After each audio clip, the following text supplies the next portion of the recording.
Chapter 3. Baker.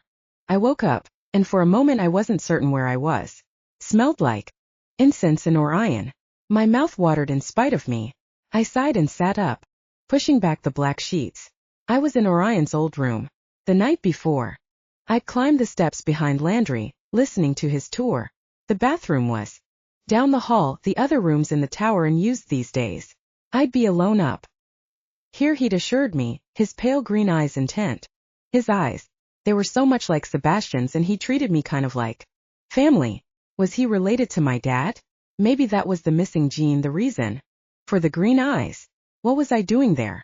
Obviously I couldn't stay at Calder School for Boys now that my brother had come out of the closet, so to speak, but seriously I could never be one of those pin-wielding bakers all tough and scary who actually belonged in some kind of medieval castle cooking for vampire slayers.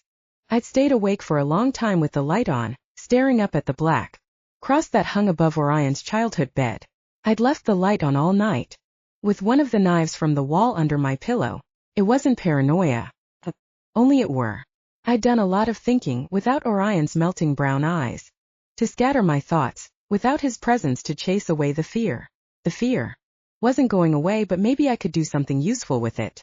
I shook away the thoughts and walked over the bare wood floor to the mirror that hung above the table, morning light slashing across the gray stone from the narrow window across the room.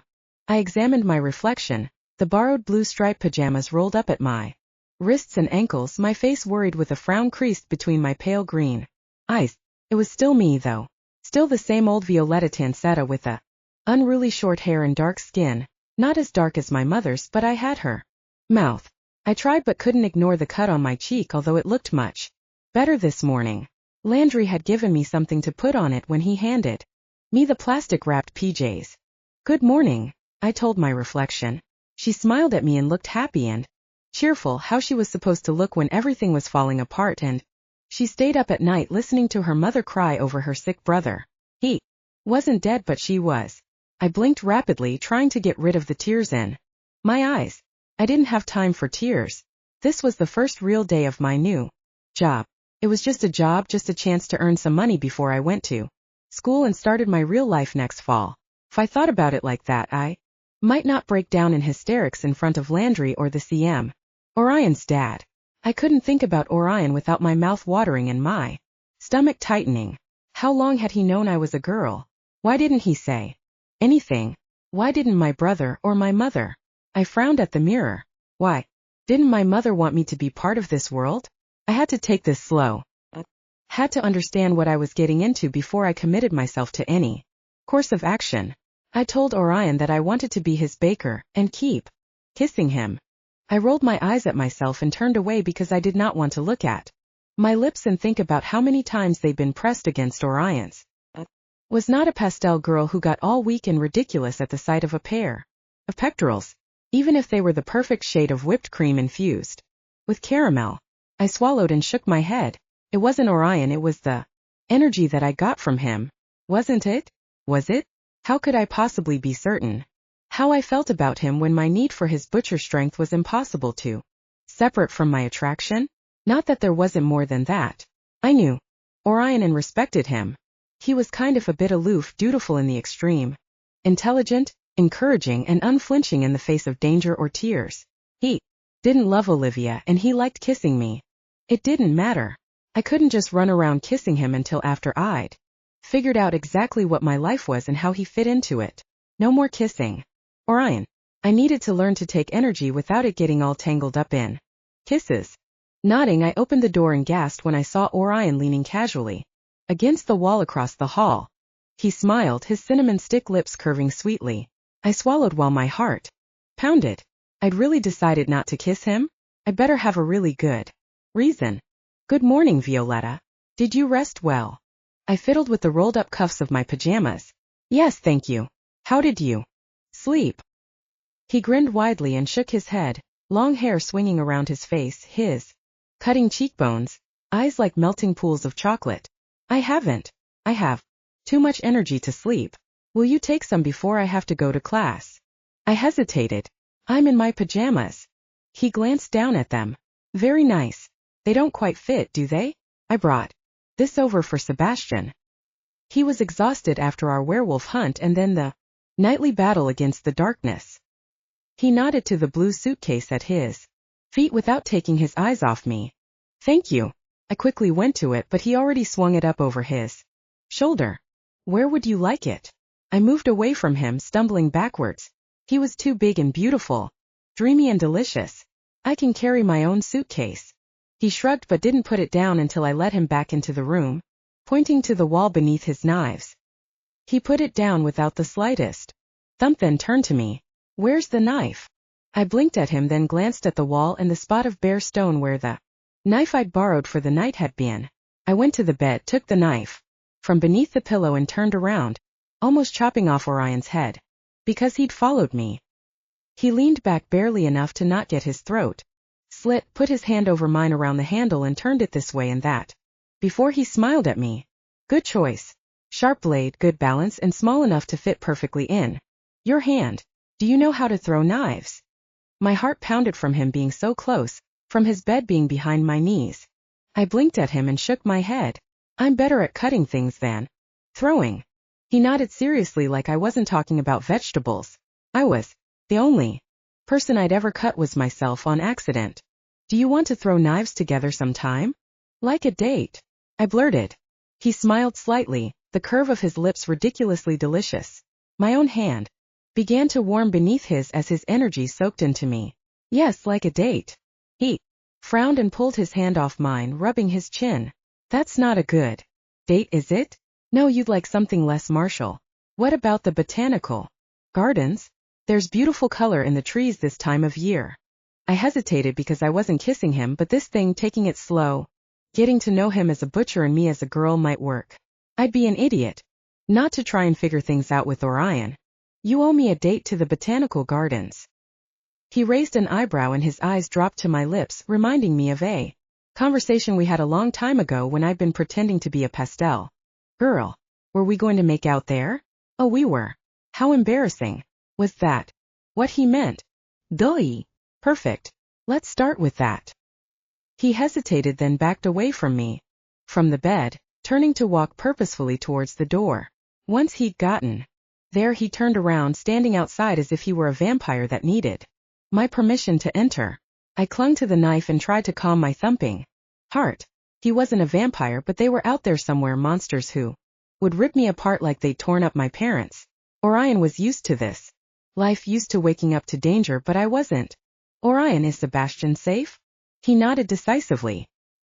He's as safe as someone with his penchant for idiocy can be.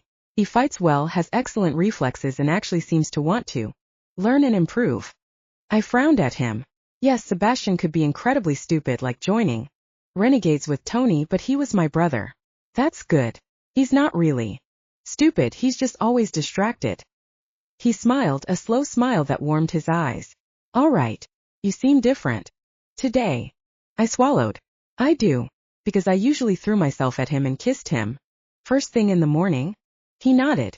I was going to have to be strict with myself so that nothing got out of control, but you are keeping your distance. It makes it much easier for me, so thank you. I think that we should take it slow. I'm really looking forward to getting to know you as yourself, as a beautiful woman who happens to be the greatest baker I've ever met. I smiled up at him, feeling kind of shy in my ridiculous pajamas. I was thinking that we don't really know each other very well, and this whole world. I gestured around aimlessly. It's a lot. I have a million questions. He tilted his head and took a step towards me before he blinked and stepped back. What are your questions? I licked my lips. I'd opened the door to go down the hall to the bathroom. This was not the time for him to answer a million questions. Maybe 3. Do you know why my mom didn't want me to know about this world? He frowned thoughtfully, crossing his arms over his chest like he was considering the question very seriously. It made me smile, him being so official business about it. It's not easy to be a female baker around so many male butchers, particularly a gifted one like you. The transfer of energy is always a pleasant sensation, but with a beautiful woman it can be more than that. Inexperienced butchers might take advantage of a baker. Some see the strength of the butcher and think that he's the power, the main component, but without his baker, the butcher is nothing. You can't force a baker to connect To become part of the team. He gave me a rueful smile. I wonder if I took advantage of you. I always enjoyed touching you far too much. I bit my bottom lip. In school sometimes butchers had touched me even when they thought I was my brother. It hadn't been comfortable feeling the energy when I didn't want it. So I really do have to learn to throw knives to keep butchers in line. He exhaled heavily. It wouldn't hurt. The real risk isn't butchers though. The real danger is always the darkness. If Landry was killed, my father would be devastated, personally as well as professionally. It would be a blow to all butchers. We protect our bakers first, the rest of the world second. Have there ever been any attempts on Landry's life? As though summoned by his name, Landry's pale face appeared over Orion's shoulder. Morning, children. Orion, you're behaving. That's a surprise. Yeah. Violetta, do you mind if I call you by your first name? Landry's my last. My first name's Terrence. Didn't like it as a teen, beat up Orion's dad when he called me that to my face. It's been Landry since. Yeah, we've had the odd vampire or werewolf who thought it'd be a pleasant fate to die trying to kill me, but we bakers are tougher than we look. He grinned at me, his green eyes gleaming, scarred knuckles visible where he crossed his arms, the same pose as Orion actually. You look tough, I pointed out. He glanced at Orion, who stepped away from him. She saw you suck the life out of her brother last night. Landry, you look like a psycho killer. He shrugged. What are the two of you discussing? Why your mum didn't want you up in this baker life? I nodded, but it felt awkward. No offense, you seem great and I think you look much more like an angel than a psycho. But my mother wasn't irrational. Not telling me about this world is so much more dangerous than preparing me for it, so why wouldn't she? Landry studied me for a long time. I was getting bright and kind of hard. She was my intern a long time ago. She had a lot of potential. When she told me that she was finished with this world, she didn't tell me that something happened to her, but I imagine something did, whether it was men or monsters. I do know that we lost a good baker that day, and I am determined that the same thing won't happen to you. If you decide that being a baker's not your life, no harm. Your mum created a beautiful life, and I'm sure you can do the same as a baker or otherwise. I studied him. Was there something he wasn't telling me? Probably. Also that beautiful life she created ended by being slaughtered by werewolves. I gripped the knife tighter. You knew my mom? He nodded, short, hard. Very well. Time's getting on. If you suck some of the energy out of this strapping lad, we can get on our way. Come on, dearie. He won't bite. I guarantee it, at least while I'm watching. He cuffed Orion's head, and Orion shook it slightly, but then he smiled at me. And I felt a little bit like the room tilted, so I couldn't help but stumble in his direction. I hesitated in front of him. Is it okay? My fingers ached to touch him, to slide through his hair and over his skin. Landry's here. It's official butcher baker stuff, nothing to feel awkward about. I raised my hands, but I wasn't sure where to touch him. He stepped forward. Suddenly, slid one hand around my waist, pulling me against him while his other hand slid behind my neck, skin against skin while he stared at me. My own hand slid up his neck to press the skin of his cheeks, my fingertips brushing his eyelashes. He was so warm, strong, delicious, and perfect. I wanted to kiss him. My lips ached from not touching his. The way he looked at me, I wasn't the only one aching. I soaked up his energy until I was encapsulated in his warmth and strength. I leaned closer, almost kissed him, but instead ducked my head and pressed it against his chest. His arms tightened around me and I felt perfectly safe and at home. It's going to be okay, Violetta, he whispered low. I will protect you as long as you let me. His energy flowed into me faster until I was cocooned in his glowing goodness. Enough. Landry's voice seemed to come from far away. Orion growled and held me closer while I nuzzled my face against him. Suddenly, Orion jerked his arm up, pushing me back while he spun around, terrifying and furious at Landry. Landry patted Orion's cheek and shook his head, then tucked a knife back into his pocket. I knew that pulling a knife on Violetta would get your attention. You're going to have to be much better, Orion, or no cookies for you. Orion was breathing heavily, still blocking Landry from me. Cookies? I asked. Landry smiled at me. That's right, dearie. You're going to bake Orion cookies today. So many different kinds. He's going to be very spoiled if he goes to school like a good little butcher. Orion snorted and turned to smile at me. Landry's cookies are very good. Yours will be better. He raised his hand, almost touched my cheek before fisting it and shoving it into the pocket of his black jeans. My mouth is already watering. I'll see you soon. He turned and left me with Landry, my heart pounding and my skin aching for one more touch of my chocolate man. Landry stooped to pick up a knife, the knife I must have dropped in my eagerness to get my hands on Orion. He made a sound and then handed it back to me. His eyes met mine and I smiled cheerfully, trying not to act like that had been weird. Hadn't been, not really. That felt right, perfectly, unutterably right. The only weird thing was Landry standing there observing the whole thing. Okay then. I'll get dressed and be down in a bit. Cookies sound great. Landry nodded at me thoughtfully. If it doesn't, don't be afraid to bake something else. You mustn't ignore your instincts. You know what he needs. You've been drawing on his strength, so you're attuned to him like no one else. His mouth twisted. You may not want to, but you'll have to learn how to draw strength from other butchers. Not only for practical reasons but for the sake of defense. Bakers aren't vulnerable, but only if we're well trained. I can touch a vampire and suck the life out of him in an instant. Prefer to chop their heads off. Vampire energy makes terrible cake. He made a face and I laughed. Okay, you're right. I should figure out this energy stuff without Orion. He cocked his head and studied me. I thought you'd argue about that. It's not going to be comfortable for you to connect with another butcher, not when your connection with Orion has always. He trailed off and coughed. That is, you like him. Makes it easier to connect. You need to learn to connect with those whom you despise. I forced a cheerful smile. Sounds like a challenge. If you don't mind, I'm not going to wear the black outfit today. It's not clean and it's not my style. He took a step back. We have already ordered your own uniforms. I highly recommend that you dress in uniform, but until your own arrives, do as you like. He gave me a last smile, pulled the door closed and left me staring at still having to go to the bathroom. That day I worked harder than I ever had in my life. I poured my energy into batch after batch of raisin applesauce cookies, with way too much cinnamon. Tasted each batch and each batch was good but not quite right. More cinnamon. And something else. I went into Landry's back room, where crates of onions and potatoes lined the wall while herbs hung from the blackened beams. Inhaling deeply, I stood in front of the enormous chest where he kept his weird spices and exotic ingredients. I opened drawer after drawer, inhaling deeply until I finally found the right one. I took a spoonful of the pink powder, turned and would have dumped it all over the floor if Landry hadn't grabbed my hand and the spoon, keeping it steady. What have you got there, dearie? I shrugged. I have no idea. It smelled right. He nodded. That's powdered flamingo feathers mixed with dried salmon flakes and desiccated squid membranes. Looks like Orion's off on an adventure.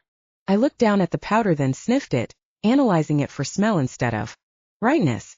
It did smell a bit fishy. What would that do to the cookies? Nothing good. And yet, I mixed in the powder, only putting a pinch in the next batch. I had no idea how Orion would eat that many cookies, but I kept making them like I couldn't stop. I should be learning how to make something interesting from the master baker like Biscotti, but I was caught in the spell and couldn't escape. Landry, what do you mean about Orion being off on an adventure? Asked, mixing in another pinch of flamingo feathers.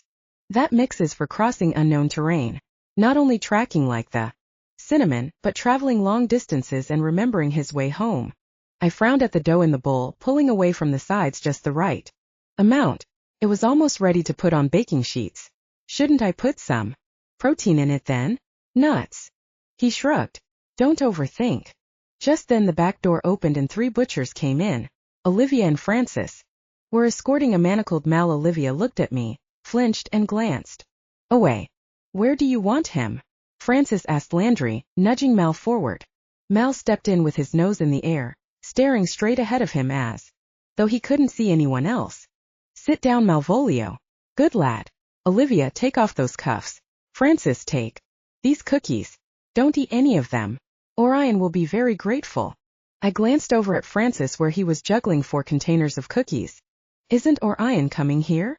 Francis grinned at me. Oh, he's here, but he's shut in with the CM. What do you want with the vole, Landry? Landry smiled at Francis and lifted a butcher knife. You know what curiosity does. Get on then. Olivia, you stay. Sit by Malvolio and stop looking like you're too good for all of us. Violetta, sit down here. He pulled out a chair, facing the bench where Olivia and Mal sat, Mal avoiding staring down at his wrists where Olivia was still taking off his restraints. Mal looked so strange, a little bit flushed, and then he glanced up at Olivia, and then away as though her beauty were too much for him to bear. He liked her. Olivia met my eyes for a moment, then they became bright and angry. She did not like me. Now, Violetta, which of these butchers do you like least? I turned to look at Landry. He shook his head. Dislike them both the same? Very well. We'll start with Olivia. Take her hand. I stared at Olivia's hands where she held them in fists over her tight black jeans. I hesitantly reached out, then pulled back and turned to Mal. I covered his hand with mine before I could think about it. I sat there for 5 minutes staring at my hand over his, trying to take his energy, but I couldn't feel anything. I poured so much energy into the cookies so I could have used his life force, but I couldn't seem to do anything. Finally I shook my head and pulled my hand away. Nothing. Olivia sneered at me. Maybe you should kiss him. Olivia, it's your turn. Would you like her to kiss you? Landry asked in an amused voice. Olivia glared at him, then straightened up and turned to face me. Give me your hands, Violetta. She didn't wait but grabbed them and placed the palms over her cheeks. Her dark eyes were angry, but I felt a flicker of life from her. Anyway, she jerked away with a gasp, putting her hands to her face. Not bad, Landry murmured, patting my shoulder. Try Mal's face then. I hesitated, but Mal matter-of-factly took my hands as Olivia had done and pressed the palms to his cheeks. He hadn't bothered to shave for a few days, and although he gazed over my shoulder instead of meeting my eyes, I did feel a flicker of something from him. He did not pull away, simply closed his eyes. I followed suit and slowly began to draw Mal's life into me. Took so much effort. The moment I thought of Orion or my brother or werewolves or anything else, the energy would fade. Suddenly, the door opened with a clatter and all of us looked up to see Orion, with a scowl on his face. His anger was directed at Mal. Why was he so angry? Orion, Mal murmured, sounding like a kicked dog, but looking down ashamed, pulling away from me. Landry, why is this creature touching my baker? Landry stood and hefted a marble rolling pin as he advanced on Orion. Didn't you get Violetta's cookies? You have a mission. Orion took a step towards Landry as though he didn't care what Landry said.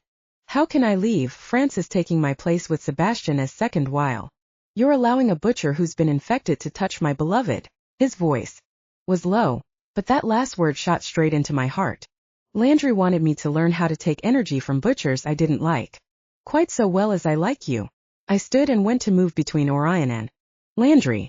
I smiled at them both as though we were having a civilized conversation. It's very difficult. Landry makes it look so easy, and with you, it's always been as natural as breathing. Where are you going? Will you be gone long? Orion walked over to me and hesitated before he carefully brushed my arm with his fingers. Not long. I'm sorry for interrupting you. It's only that Mal is the one who poisoned me, and he would never intentionally harm me. Landry takes too many risks with you if he's allowing you to be so close to someone who may be programmed to hurt you against his will. He let his hand fall. Before I'd drawn a drop of energy from him, I reached for him, then pulled back, clasping my hands in front of me instead. How could he poison you against his will? Mal's voice was clear and arrogant. Apparently, I've been bewitched by a vampire. He's right. I'm not to be trusted. Of course, with Olivia and Landry. Here you are not in danger. Using me to train you is an intelligent choice. Orion could see that if he thought about it for a moment. Who better than someone once trusted who is now the enemy? A vampire? I whispered, staring at Orion. Mal was under the influence of a vampire, and now Orion was leaving me? It was fine. I wasn't there for him. Was just learning about this interesting world, and I'd been up thinking that the two of us needed distance. This was great. Perfect. My stomach nodded its objection. He gave me a stiff smile. The plot thickens. Werewolves and vampires plotting to destroy Calder, and yet vampires are not the friends of werewolves. He stepped close and encased my arms in his hands, the fabric of my shirt keeping his energy from soaking into me. Perhaps Olivia can teach you to throw knives while I'm away. I chewed on my bottom lip, then smiled at him. Sure. That way I can hit something when we go on our date. He raised his eyebrow. 2 dates? I have so much to look forward to. I'm not supposed to give you my energy before I leave. He clenched his jaw, the muscle twitching before he exhaled and forced a smile. I'm sure that Landry will allow no harm to come to you. I trust him with my life, so why is it so difficult for me to trust him with you? He leaned close and brushed his lips over my forehead. Be careful. Be very, very careful. He bumped his forehead against mine as he gazed into my eyes. Just a moment's contact, but I felt the flash of happiness and energy from those little touches. Do you think that Mal is really infected by a vampire like the werewolf? Boys, can he be cured? He studied me, then gave me a slight smile. He's in no risk of becoming a vampire. Brainwashed isn't the same as infected. It doesn't last forever. He's probably perfectly safe. I just don't like taking risks with you. I grabbed his hands, holding on to him for a moment while I struggled to find the right words. When do you think you'll come back? He studied me while his fingers gripped mine, his strength flowing into me. He was so beautiful. I wanted to stare at him forever. Violetta, I don't know. Maybe a week. I inhaled sharply and gripped his hands tight. A week? You're leaving the first day I came to live at your dad's house for a week? Why? He swallowed and moved closer to me. I need to track the wolf who broke into Calder. Why you? Don't you need to stay here and do all the paperwork on the couch? He smiled wryly, letting go of one hand so he could brush my cheek. Without you playing the violin for me, it's not fun at all. No, I'm the one who has to go. The CM insists that it's the best thing for me, and you'll have the chance to get used to Candlestick Manor without me to interrupt you constantly. I thumped his chest. But why you? He sighed. I'm taking 2 werewolves with me. The CM thinks I'm the butcher, least likely to be eaten by them. I swallowed hard and stepped up to him, fighting the need to wrap my arms around him and forbid him to do something so dangerous. Are you joking? He smiled gently at me. No, there are allies. I'll be perfectly safe. I frowned at him and poked his chest with my finger. You're telling me to be careful when I'm going to be behind stone walls with an entourage of assassins to protect me, but you'll be perfectly safe going hunting with werewolves. I'll be along with him. Nothing's going to eat him besides me. I turned to see Armand where he stood beside the door Orion had come through. The one that led to the house, not the back door. Armand seemed more like a backdoor person to me. Why are you going with him? Armand shrugged. I was offered something I want.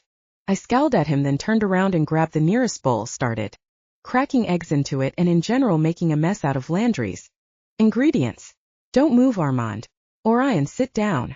Landry cleared his throat, but I turned and glared at him. He raised his hands in surrender and gave me a beatific angel smile. 20 minutes I had them wait for the batch of biscuits I made for Armand. Hardly knew what I put in them, my hands moved so fast, but I grabbed his wrist before I gave him the plate. You will protect Orion even if you're not a real butcher anymore. Promise me. His eyes narrowed as he nodded his head. I swear that Orion will return to you in one piece. Now give me the goods. I rolled my eyes and let him snatch the plate out of my hands before I brushed the flour off and turned to Orion. I shifted because maybe that whole thing hadn't been very professional, or maybe not really great potential girlfriend behavior. He only smiled at me, the sweetest, loveliest smile I'd ever seen. My heart pounded and he took one of my hands, flour gritty beneath his thumb. Thank you. Watching you bake reminds me of who you are, what you are capable of. Trust in you. You are my baker. He lifted my hand, pressed a kiss hard on the back of it, so hard I might have a bruise, but I didn't mind. I wanted to feel his lips pressed to my hand for as long as he was gone. Chapter 4. Butcher. I lay beside the campfire, my hood over my face to keep the smoke out. The wind howled around our little hollow, 100 feet from the river. We'd been tracking for 3 days. The first day was spent checking buses, trains, and other methods of transportation he might have used. The second day was arguing with Armand and the grizzled old gray werewolf about the process of tracking down the mutt while expanding north and south of the city. The gray wolf had come to town to avenge the werewolf village a butcher had slaughtered, but after recent events he'd been convinced that the butchers, at least official ones instead of the renegade sort, hadn't been responsible. He was as desperate to find answers to our questions as we were. We were following the river north because I'd won the argument that the city was the center of the puzzle, not south like the grizzled wolf thought. I'd been insanely patient with the wolf, who continued to voice his doubts about whether we were going in the completely wrong direction. I was supposed to be resting while Armand guarded and the old wolf searched for a scent. Maybe we were on the wrong side of the river. That would explain why we hadn't run into anything. I'm running out of biscuits. I don't suppose you'll share some of your cookies? I grunted. I'm supposed to be sleeping. I can hear you think. Maybe we should have split up, brought Marlowe to keep company with Greybeard on the other side of the river. He sounded so much like my brother. I pushed the hood up and sat, leaning over my knees to study him. What did the CM give you? He cocked his head and his golden eyes laughed at me. This is werewolf business. The CM gave me nothing. Then what did you mean when Violetta asked you? He waved a hand.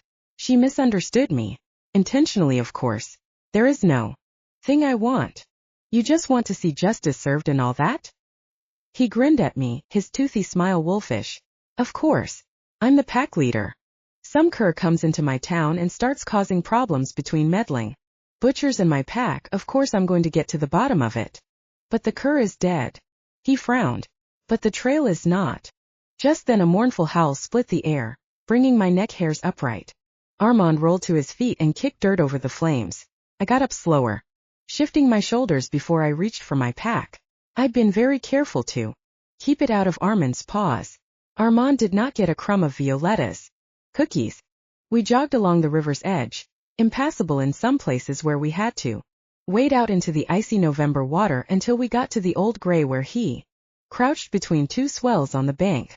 I inhaled deeply and could just make out a trace of something, fear, worry, familiar emotion Sebastian had shown me. It was the wolf. Does the trail lead back further? Armand demanded, crouching next to Greybeard. I headed away from the two, bending to inhale deeply at the earth around me. The track went away from the water's edge and I followed it, heading into the thick trees, following the meandering aimless pattern until it was clear that he'd stopped whatever river craft he'd been using to build a fire for the night. Probably nothing motored, or he'd be able to get to the city before nightfall. I crunched the bones of a rabbit beneath my boot. He'd eaten then. The fire hadn't been for the rabbit. I wrinkled my nose and headed back to the other two when I was certain the trail didn't go further. Rabbit supper, I murmured, pulling a cookie out and munching on it. Tasted strange, like no cookies I'd ever had before, but I could feel her in them, her concern and will in every single bite. I savored the flavor in spite of the slightly fishy aftertaste. I would eat rabbit raw if Violetta served it to me in her smooth, soft hands. Not too soft and not at all weak. Bakers had stronger hands than butchers when you came right down to it. That's what you got for punching dough all day long. Would she become massive and muscular, like some of the bakers I'd seen? What are you smiling at? Greybeard snarled at me. Just because fancy coat. Got a lucky guess. He whirled around and continued upriver while Armand glanced at me, shaking his head. He thinks that you're gloating. He has no idea that you care only for the precious little crumpet you left behind. He looked longingly at the last bit of cookie I put in my mouth. I'll take the other side of the river. We can't be certain he didn't pull off on that side. Armand nodded, then grabbed my arm to hold me back. And if you find something, how will we know? I'll howl. I yanked my arm away from him and headed into the water calmly, wading in as though it didn't make my chest tighten and lungs refuse to function. I stroked calmly through the icy waters. It wasn't as cold as the pond of purity. Thinking of that made me smile, stripping Violetta before she caught hypothermia, barely noticing her beautiful skin and ridiculously feminine underthings. I shouldn't think about that. It wasn't respectful. Still, I wasn't chilled completely through by the time I made it to the opposite shore. A good 20 minutes of steady swimming. I came out dripping and started jogging, eating a cookie, glad for the waterproof pack that kept each crumb perfectly as Violetta intended it. I caught the scent on the east side of the river. I stood there, my pupils dilating as I caught the hint of prey leading into the undergrowth. I threw my head back and howled, long and drawn out, until I heard a response from the other side. They probably were saying something, but I couldn't understand. Howls. It wasn't something I found particularly relevant. My phone buzzed and I took it out of the kit, surprised because it's not like I just called anyone. Why not? I could call back home. Missions were supposed to be secret, and I checked in every 24 hours with the CM. Anything else was unnecessary and extraneous. I answered the call. Check the trail. I don't want to get wet for no reason. Afraid of a little water? He snorted. And call me if you find the trail, don't howl. You howl like an old biddy in heat. Started turning graybeard on. I snorted and then hung up, shaking my head as I headed into the undergrowth. I followed the trail for 200 feet before I headed back, calling. Armand.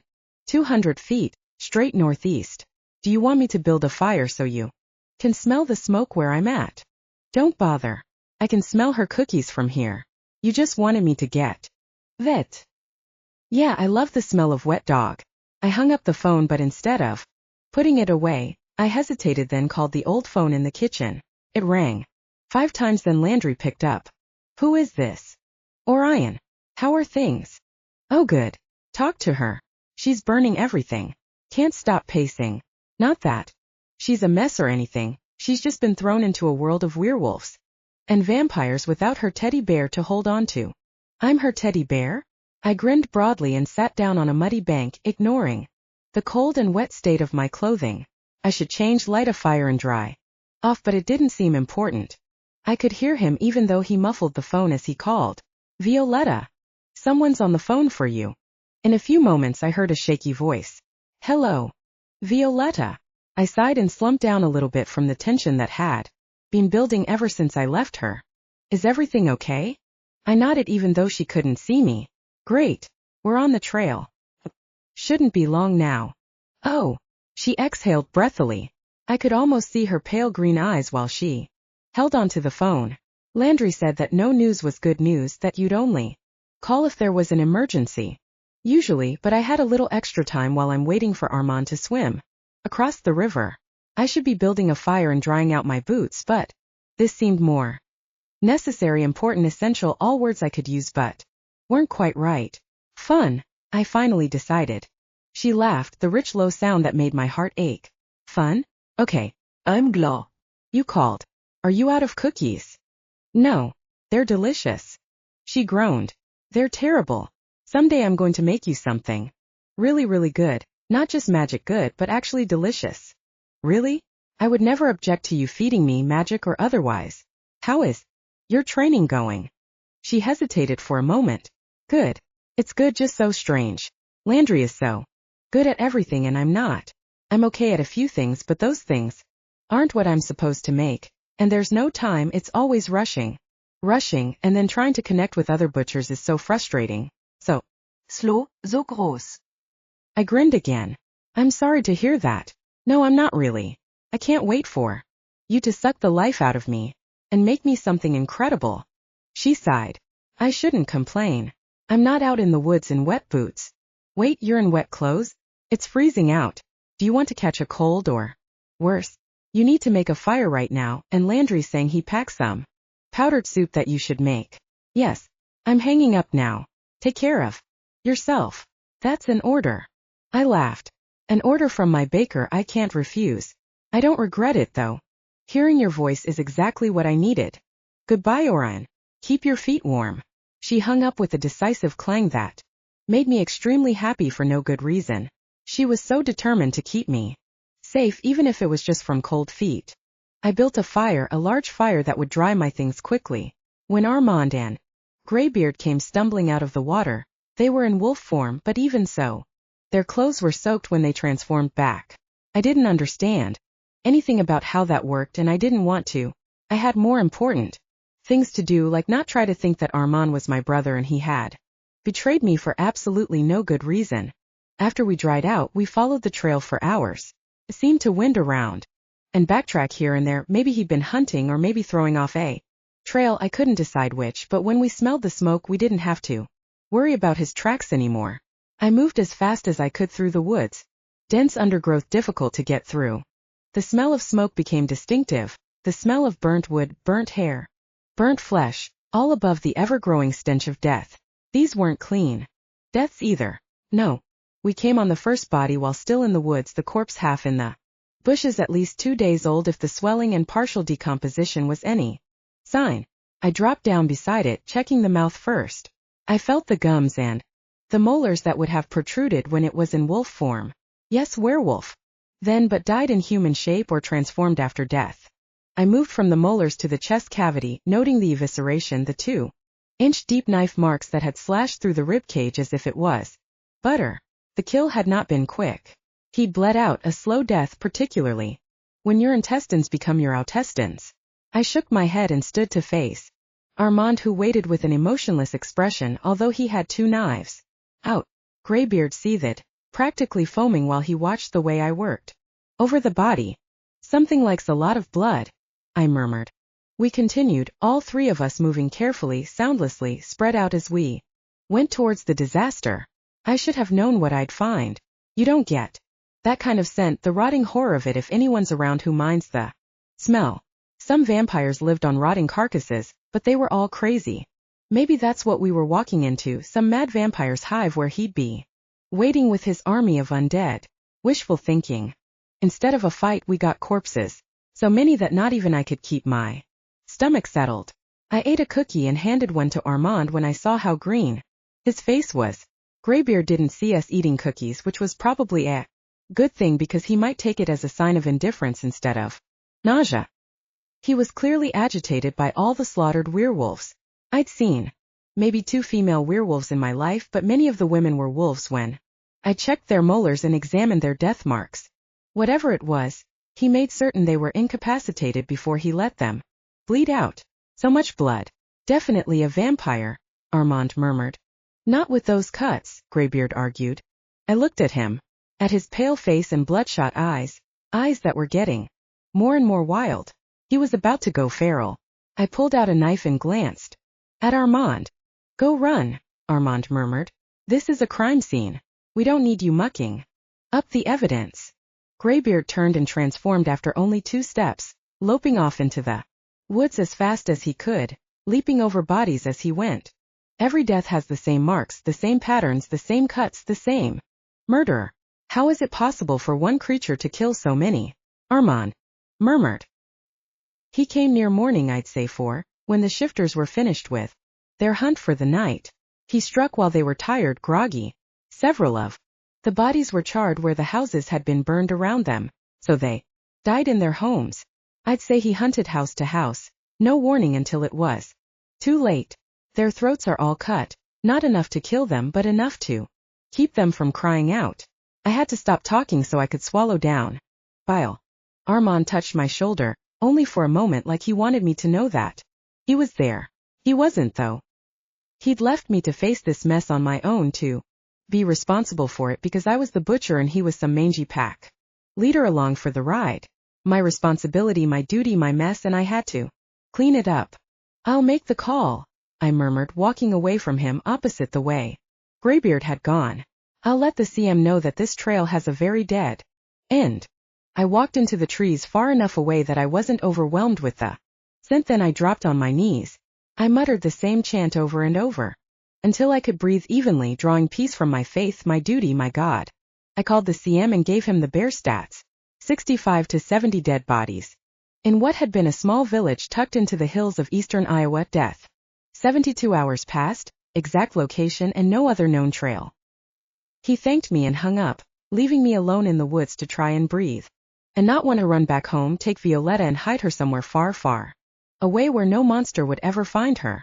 We weren't dealing with some mindless creature, no blood-raging monster, but something that had planned the infection of Calder's boys at the precise moment we would be most vulnerable.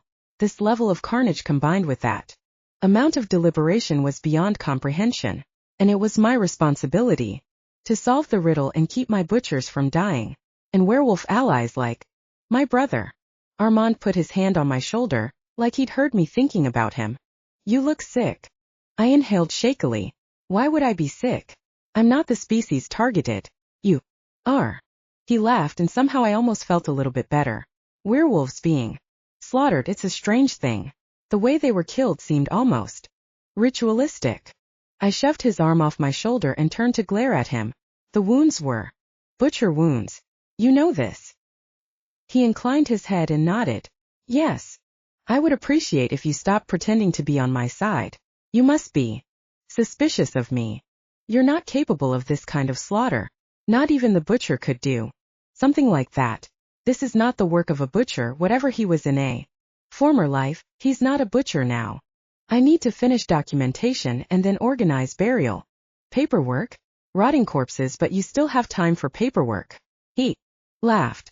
You can stomach things that I cannot bear. I grabbed him by the throat and squeezed.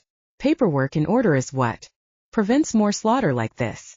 His eyes gleamed. Don't tell me as we came into the village that you weren't looking forward to slaughter. I could smell the excitement on you, the idea of hunting a vampire, anything other than the mindless tracking and endless paperwork. You're a butcher. I know the rush you feel at the kill. I swallowed and stepped away, clenching and unclenching my fingers. You do not know me. No? I know what you're afraid of is paperwork, drowning in responsibility, and no knife to cut through it. I see you struggling against the CM, looking for an escape from the weight, from the crushing weight of endlessly monotonous paperwork. What I fear is coming home and finding. I felt a flash of bone-crushing terror that made it impossible to breathe. Violetta could have been ripped apart by werewolves. She would have been if the monster that had plotted so carefully had taken her into the equation. He would not be so careless again. I glared at Armand. I would spend the rest of eternity locked in a cubicle, filling out forms if it would protect those I love. It won't. I came here searching for answers, and I've found death. Death, more meaningless, pointless death. I'm forced to spend time with the one person in the world who I despise above all else. Don't tell me that you know me. You know nothing of what it is to be a butcher. You know nothing of what it to be a daughtry. You're nothing but an animal. Armand snarled and shifted, leaping on me as he changed. He felt like a 5-ton weight throwing me back against a tree, but this was something I understood. Thought and pain vanished as I punched the side of the wolf's head, keeping his snapping jaws from my throat. I kicked out, flipping him above me, but his claws dug into me, dragging me with him. I pulled out a knife when he sank his teeth into my arm and sliced him across his left flank. He didn't seem to notice, just kept clawing me, gouging my face while his teeth sank deeper into my flesh, into my bone. I roared and stabbed, but I intentionally missed any major organs. I ripped him off my arm, taking a huge chunk out of me, throwing him across the clearing. I charged him, knife raised.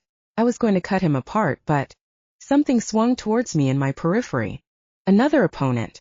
Was it Greybeard? He struck me, throwing off my knife so it only glanced off Armand's tough hide. I twisted around, grabbing the other gangly creature in a headlock, throwing him against Armand's enormous wolf form. Armand shifted and caught the creature, keeping him from falling and putting his own arm around his throat in a chokehold, although his eyes were bright with anger and I could smell his blood in the air. Not a lot. Good afternoon. I'm Armand, and this is my little brother Orion. We're here looking for the murderer of the village. You're from there. I can smell it on you. Armand put his face against the struggling kid's cheek and inhaled deeply, then nipped him with his teeth. The kid wasn't wolf or man, but stuck somewhere in between. He jerked and tried to get away from Armand, but he didn't have the strength. He made a sound, a long, low grunting woof that seemed all he was capable of. What did he say? I asked. Armand glanced at me witheringly. He said that you stink like a butcher. I scowled back. That's what he chooses to say at this moment? You can't even make up something interesting. Armand grinned and nipped the boy's cheek. He's new to shifting. Emotions take over and things get tricky. Probably if we get him calmed down, he'll be persuaded to shift and we can get sense out of him. You think I speak adolescent whining? Hardly. What's this? Greybeard came lumbering into the newly created clearing, courtesy of my and Armand's little tussle. We found a live one, I said quietly. The wolf boy snarled and lunged at me. Greybeard squatted in front of him and growled low. The boy whined, and since I didn't want to watch werewolves lecture a teenager while I was bleeding, I took off my coat, shrugged off my shirt and looked at the damage. Did you eat a chunk out of me? And all this time you said how revolting I'd taste. I pulled open my pack and shoved 3 cookies in my mouth that I chewed while I got out the compress and gauze for my arm. It would heal. quickly, but I'd be going through the last of the cookies to do it. I should never have lost my temper. I didn't have the luxury of feelings out here, trying to piece the world back together. I'd been the butcher too long. It was time to dump the whole burden on someone else, like Sebastian. I'd really enjoy watching him try to coax some traumatized puppy into talking about the slaughter of everyone he knew and loved. Lucky me, that was my job. Greybeard, do you know their burial customs? The grizzled wolf turned a puzzled face in my direction. Burial customs? Shall we light them on fire and send them down the river on a pyre, sprinkle their ashes to the wind, or bury them in a civilized grave? Graves, Armand said tersely, not looking at me. Instead he swallowed and gripped the boy tighter. Di graves. I nodded and went to find a shovel. Somehow Armand and Greybeard coaxed the pup to shift into human long enough to tell the story about the monster who came in the night. The pup had never even tasted human flesh. They followed the rules, so why would the butcher slaughter them all? I'd never met a butcher who enjoyed bathing in the blood of their victims, or the best part yet, eating the flesh of werewolves, but I didn't know all the customs of butchers. No. Eating werewolf flesh would make a butcher sick. Not that I knew. Why would I eat a werewolf when I could eat a cookie? I ate a cookie, dug another grave, but I couldn't stop hearing the hysterical boy. He thought he'd die, that the monster would come back for him. He'd been stuck half man, half monster for 2 days ever since the attack. He'd been left in an underground cell where he wouldn't cause harm and he'd stay out of the way. Not all the people were werewolves. Some, like his own mother, had been human. Werewolves and humans marrying, why, that sounded like a lovely idea, but apparently it had worked out pretty great until the butcher monster came along and slaughtered them all. Finally the cavalry came swooping down in helicopters. The butchers called in to assist with the processing of dead bodies. Greybeard took the pup into the woods, away from the butchers who stalked around in their swirling black coats, checking the molars of the corpses. Not all werewolves, but most. Casper grinned at me when he saw me and handed me a bundle wrapped in a towel. Still warm. Landry's freshest loaf. I ate it, but it wasn't what I craved. Where was my loaf from Violetta? She hadn't soaked up my energy for days. Probably she was pouring her energy into other butchers' bread. Grisly scene. I saw the other village. This isn't quite as grotesque, more businesslike. I don't believe this was meant to be the example the other one was. Not as bad? That's something. Smells worse, he added. It'll be interesting to see if the werewolves flock together, safety in numbers and all that, or if they'll declare war on butchers. I hope that they do go to war against this butcher. I'll join them. He sighed. You really need more of an us or them mentality. You're the butcher. Things are black and white. Blood is red. He laughed. Black, white, and red. Yeah, I guess that's true enough. The Sam wants you back immediately in the chopper, unless you have the urge to stay and direct the cleanup. I shook my head. A flight would take me home in an hour. An hour seemed like an eternity, particularly when I would have to bathe before I could see Violetta. I would see her soon, but not soon enough. Terror clawed at me as I climbed into the black bug. The city should be safe even without these butchers to guard it, but maybe this was a distraction so the monster could attack. My instinct was that he'd plan carefully before he struck again, giving me time to come up with a worthy defense, but maybe that was wishful thinking. The blades whirled, but before we left the ground, Armand leapt aboard, shot me a mocking smile and settled in, ignoring me the rest of the ride. I didn't object. I didn't even throw him out hundreds of feet above the ground. It would take me days to heal the wound he'd given me, but that wasn't what ached. Those words spoken in anger, they weren't just words. He'd abandoned me. And I could never forget, never forgive. Chapter 5. Baker. The news that Orion was back began with a slamming door somewhere far away. A few minutes later, a flushed-faced boy ran into the kitchen to Landry, where he stood over a fish, filleting it with surgical precision. The helicopter's here. The CM went out to meet the butcher and told me to tell you to prepare a feast for him. Landry glanced at me. Did you see how I do this? We don't waste an ounce of flesh, do we? We keep our mind on the blade, focused and controlled, not. He glanced down at my own fish, which had become a mangled mess once the boy had come in. He sighed and took the knife out of my hands. Wash up. Bake. Something light. The butcher will be fed first, then you'll take his energy, then you'll feed him again. Then he'll give you more energy. Afterwards until you're both satisfied. Calm down. He's fine. I nodded and inhaled deeply. Cream puffs. I started on the batter and then, after I'd spooned them into the pan and put them into the oven Mark III, I grabbed the bones from Landry and my fish and threw them in a pot to boil. Don't ask. I simply knew that I needed more bones.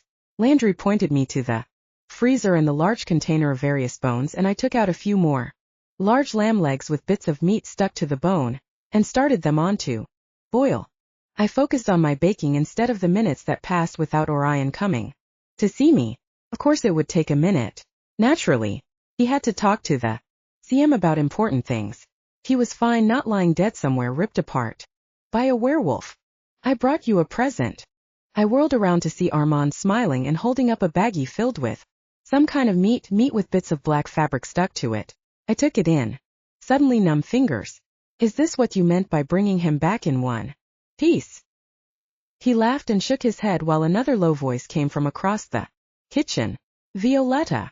That's all he said, but I shoved past Armand and ran across the flagstones up the steps to Orion where he stood looking exhausted, but still alive and still on his feet. I glanced at Landry because I wasn't sure where we were. In the feeding him before I fed me part, but I ached to touch him, to slide my fingers through his hair and make him tell me that he was certifiably all right, and then maybe I'd check him over to be sure. Orion, good. Sit down here and eat. Violetta has your dessert cooking. You'll enjoy that. Landry's voice seemed to come from far away. You're here, I whispered, heart pounding. He smiled and lifted his hand to brush my cheek. He was wearing black clothes, but not his coat, and his hair was damp as if he'd just bathed. I leaned into his palm and for just a moment I couldn't feel any energy, just him, and it was enough. Then the energy came and I pulled away. You heard Landry. You need to eat before I suck the life out of you. Then you eat more. And then he sighed. Not possible. Then he pulled me into his arms, holding me so tight that for a moment I couldn't breathe. Not that I was trying. I wrapped my arms around him and held him back. Too soon he pulled away his chocolate eyes, everything I'd ever craved before. He murmured, the sooner I eat, the sooner. I nodded and pulled him to the table where Landry had prepared a feast for him. Orion hesitated, praying before he ate voraciously. He ate so quickly as if he'd been starving for months. I stood there watching him eat like it was the most miraculous thing in the world until Armand mentioned that something seemed to be overflowing on the stove, and I remembered my bones. Have you eaten? I asked Armand as I walked briskly to the oven and stopped, drooling over Orion. He grinned at me. Is that an offer? What do you have? I rolled my eyes and lowered the flame. Bone broth. Sound good. Armand blinked. Actually, yes. May I? I shrugged and Armand got a bowl and helped himself to my odd concoction. Watched him for a minute before I turned to watch Orion. I couldn't help it. He was watching me, and when his eyes met mine my heart kind of fluttered in my chest. That's part of his arm, Armand said conversationally, slurping up some soup. That got my attention. He grinned at me. That chunk. I don't know if it's any use or if you'd rather let it regrow from scratch. What happened to him? You said he'd be safe.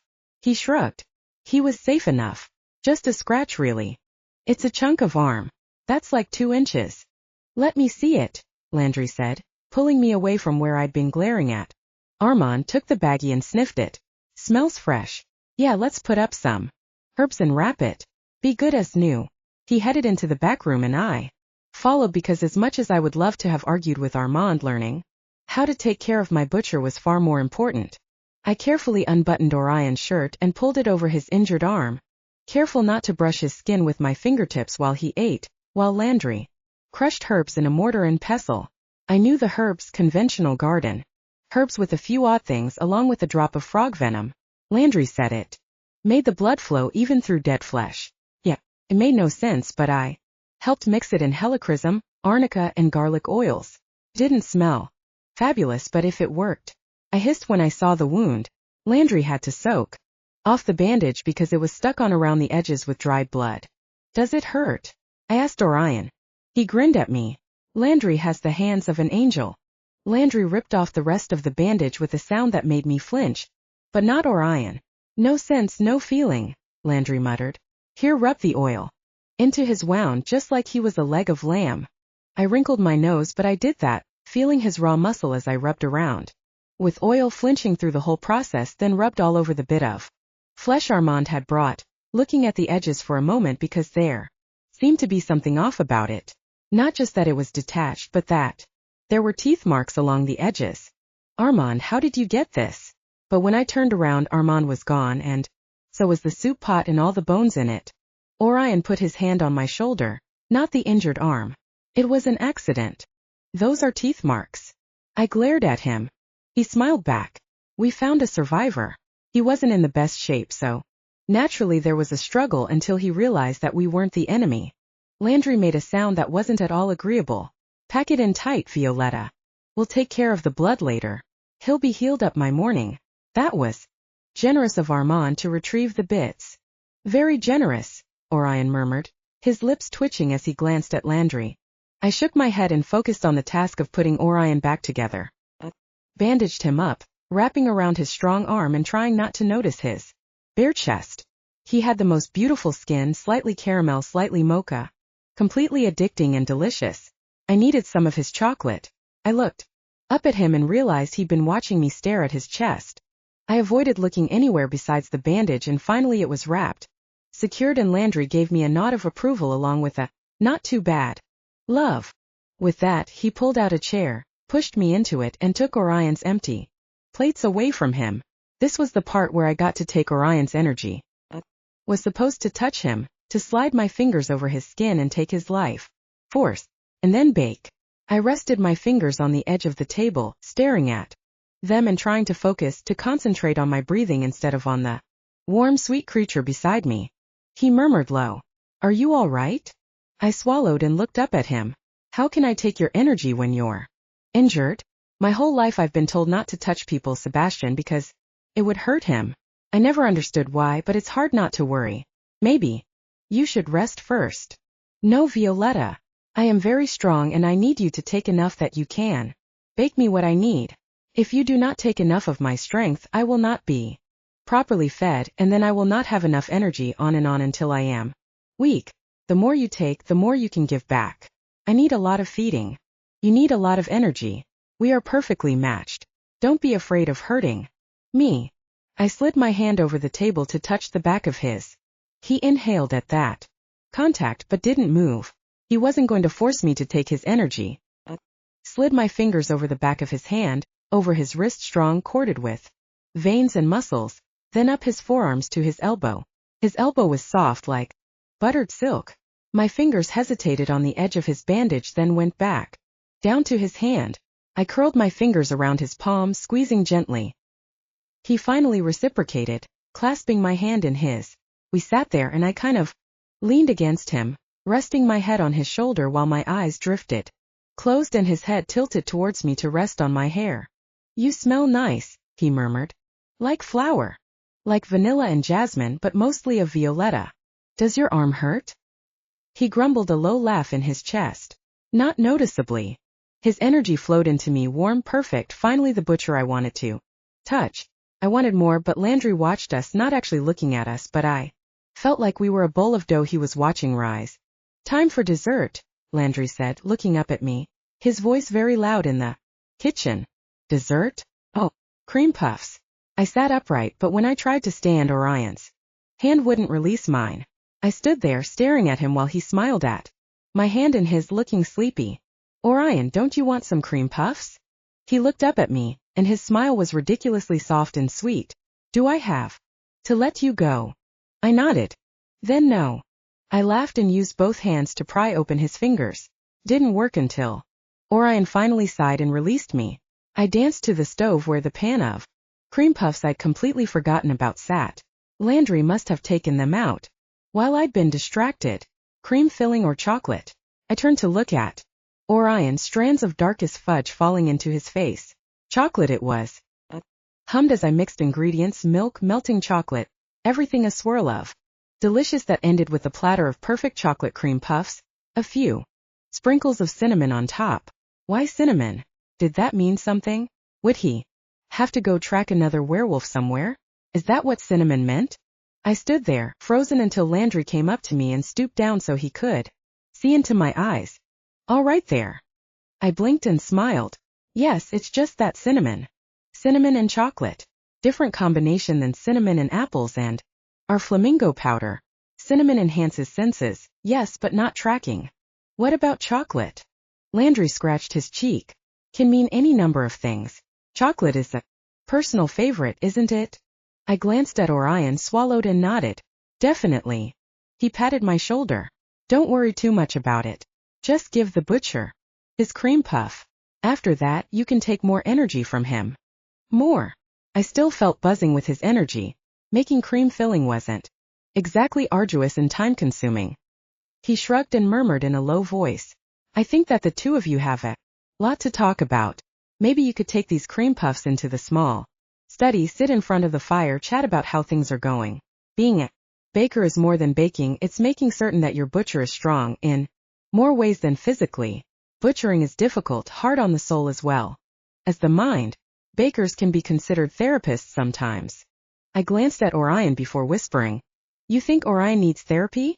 Orion laughed. Cream puff therapy. Landry, I like the way you think. Violetta, shall we? I sat beside him on the leather sofa in front of the blazing fire while Orion savored my cream puffs. He nibbled and tasted the buttery shell, then licked the chocolate slow and swirling until dark chocolate coated the tip of his pink tongue. Had a tongue ever looked quite so delectable? I cleared my throat and focused on the fire. I shouldn't stare at Orion while he ate. It was weird. Why did I like that so much? It was like a fetish. Probably one of those weird ones. So, how did hunting with Armand go? He paused to swallow and smile at me. We didn't kill each other. Why did he quit being a butcher? I'm sorry, maybe you don't know. His smile faded and he shook his head. I don't know. Why did he go with you if he doesn't want anything to do with butchers? He's an animal control specialist. He thought it was his business.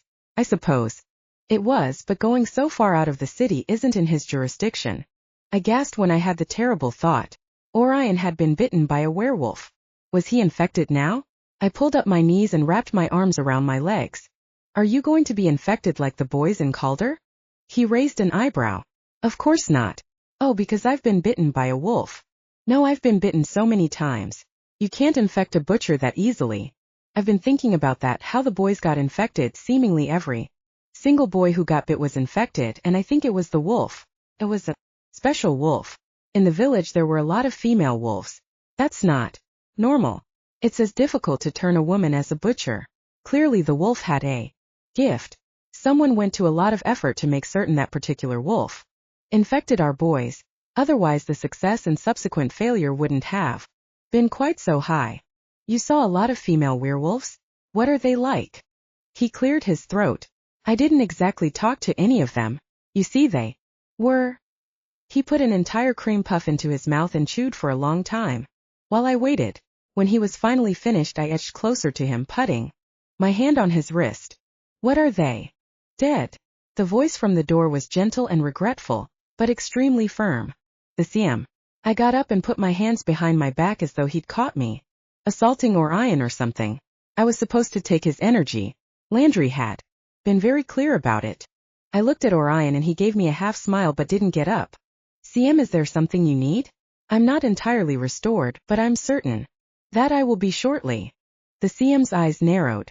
We have a lot of business to discuss. Once you've finished your cream puffs, please see me in my office.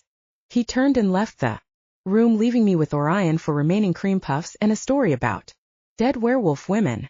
Dead. He moved suddenly, gripping my wrist exactly as I'd held his a moment before. His energy flowed into me while his eyes gazed intently at me. It was horrible. It was an isolated village, full of werewolves and some human women. Mothers, children, families that were killed, all because a wolf had a gift for successful rates of infection. A monster slaughtered them all. I covered his hand with mine and squeezed tight. Except for one survivor? He nodded and exhaled, holding on to me with both hands. I didn't used to feel not like this. Why should I feel so much angry frustration for the deaths of a few werewolves? And their human girlfriends, I muttered, swallowing. How did it work? Weren't all werewolves monsters? He made it sound like humans actually fell in love with them. How was that even possible? I leaned against him and held his hands tighter. You wanted to find out why. He infected Calder's boys who he was working with, but all you found. The worst thing is that the monster mimicked a butcher. The fighting style. The wounds, all of it. Maybe not the worst thing. Maybe the worst thing was standing there and knowing how helpless I was to do anything about it. You're not helpless. You help that one survivor, right? You fight the monsters every night. That's helping. You will find this monster and you will defeat him, and you will right every wrong and undo every harm. I swallowed while I gazed at him until he looked up, his eyes soft and warm. How can I undo death? He closed his eyes and shook his head. I shouldn't think like this. Thinking too much. He sat up and opened his eyes, smiling at me. I'm sorry. I don't mean to worry you. I'm your baker. I'm supposed to worry. He laughed. Is that right? Oh, you're going to let me lay on your couch and listen to my dreams. He squeezed my hand and then stood up, popping cream puffs into his mouth and swallowing them whole. The CM is right. Do you have enough energy, or do you need more? I wanted to say more. Instead I shook my head. I seem to always want more. But I have an impulse to make something extremely boring. He laughed and tucked his hands in his pockets. Not possible. Beans. He leaned forward until his forehead was against mine. Very exciting. I wanted so much to soak in his warmth, step into him and press my cheek against his neck, maybe kiss him a little bit. Or a lot.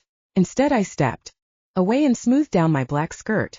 I hummed as I worked, knowing that Orion was here somewhere, that he would eat what I made and touch me, or let me touch him even if it wasn't much. It made everything beautiful. The old Aga stove seemed to whisper to me exactly when the bread was ready, and it came out at the exact moment the beans in rich black sauce was finished. I'd made more than beans, an entire 5-course meal with dessert. Okay, 3 desserts. When everything was ready, Orion came in. I wasn't sure if Landry had called him or if he was hungry, but either way I had him sit down in the chair at the end of the broad oak table, and I set out his dinner. I stood there, watching him eat when Landry pushed my shoulders until I found myself sitting. You cannot live on butchers alone, love. He set places for himself and me as well, sitting across the table and sampling my soup. He made a face then nodded. Not bad. I laughed. Not bad? Is it terrible? I tasted it, but it was nice, creamy, rich mouthful and just a tiny bit tangy. Landry never says well done, it's always not bad. Orion was already finished with his soup and moving on to the salad course. It's exquisite. He's probably just jealous because no butcher has ever enjoyed a soup more. Landry cuffed his head. Orion dodged it without actually looking at Landry. Those reflexes. And you enjoyed those cookies as well? I winced. They'd been terrible. Orion looked up and winked at me. They were extremely delicious, but not quite as edible as my current course. The way he looked at me made me feel self-conscious. It was such a strange thing, this butcher-baker relationship, but only with Orion. I'd taken energy from Mal and Olivia multiple times, but never felt this way with them. Olivia hated it while Mal was indifferent. I should enjoy torturing Olivia, but all I felt was the need to wash my hands after trying to take their energy. With Orion I wanted to wash my hands in him. Not that that was possible. Shook my head and focused on my plate, not on his delicious chocolate eyes. That reminded me. Orion, will you keep giving me chocolate? He looked up quickly, then glanced at Landry before he gave me a small nod. Of course. Do you feel exhausted? Do you need more of my strength? You've barely taken the edge off it. And then this dinner. Violetta, I'll get you chocolate if you need it, Landry growled, getting up from his dinner, which he'd finished faster than Orion. Oh, thanks, Landry. Orion leaned forward and whispered. I'll bring some tomorrow from my room. I'm not supposed to have any. I traded with another butcher and didn't tell Landry about it. He thinks that he's the only baker who knows how to appreciate good chocolate. Just don't tell him. Landry snorted. Violetta, butchers have extremely keen senses, and before I was a baker I was a butcher. He thinks he's funny, that one does. Everyone knows that chocolate is no laughing matter. Also, don't whisper in the same room as a butcher and think he can't hear you. Also, that dinner wasn't bad. Maybe I should have you take energy from the CM sometime. It'd be interesting. What you made for him? No, Orion and I said at the same time, then exchanged glances. I continued. I'll stick with Olivia and Mal if you don't mind. Landry shrugged. I don't mind. It's you who needs to gain experience with a variety of butchers. You're not afraid of being attracted to the CM, are you?